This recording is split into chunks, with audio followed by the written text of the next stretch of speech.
Halo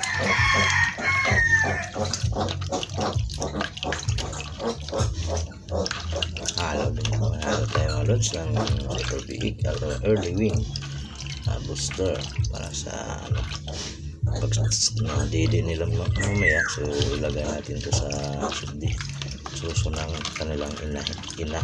So di yan magtatagal sa suso, magdidi na yan sila kaya handa tayo.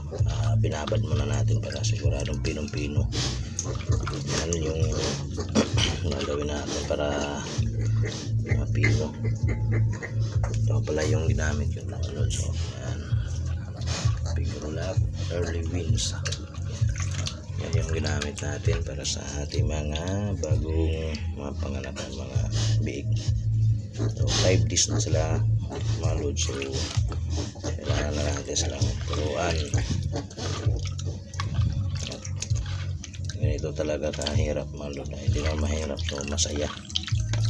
So babad lang muna natin yan siya dyan kasi mamaya hihingi na yan sila ng pagkain. Mag-didi na yan sila.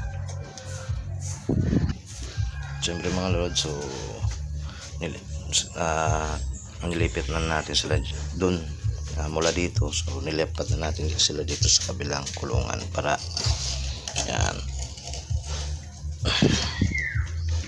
yan dyan sila. So, nilipat na natin sila dyan para malaki yung space, so makapaglaro sila. Iba dito pa yung iba. Meron akong pigos or tinatawag dito sa amin pigos. So yan, maliit yung mga kapatid niya. So bilis lumaki at tataba, napakasana all.